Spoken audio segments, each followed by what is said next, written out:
New York, dans le quartier d'East Village. C'est ici que vit Ken, un vétéran de la guerre en Irak.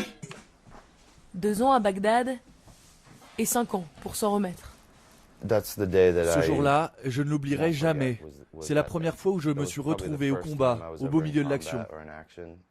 À 21 ans, il est affecté comme interprète arabe dans les hôpitaux de la capitale irakienne. Et ce sont les cris d'enfants aux membres arrachés par les bombes qu'il doit traduire aux médecins américains. Après la peur, c'est l'apathie qui le submerge. Quand il rentre en 2005, il est devenu complètement insensible. Je ne ressentais plus aucune émotion, rien.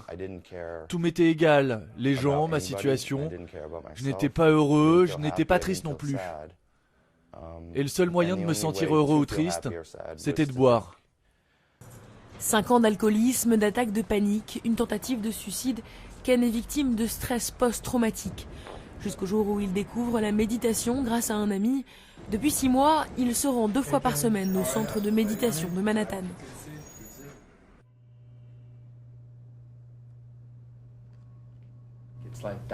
C'est comme faire de la plongée. Quand tu plonges, tu n'as pas à faire d'efforts pour descendre au fond du lac.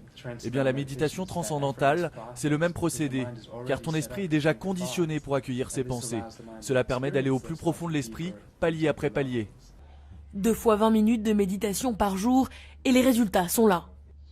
Le résultat immédiat que j'ai noté, c'était surtout que je n'avais plus besoin de boire pour me sentir bien ou pour me sentir heureux.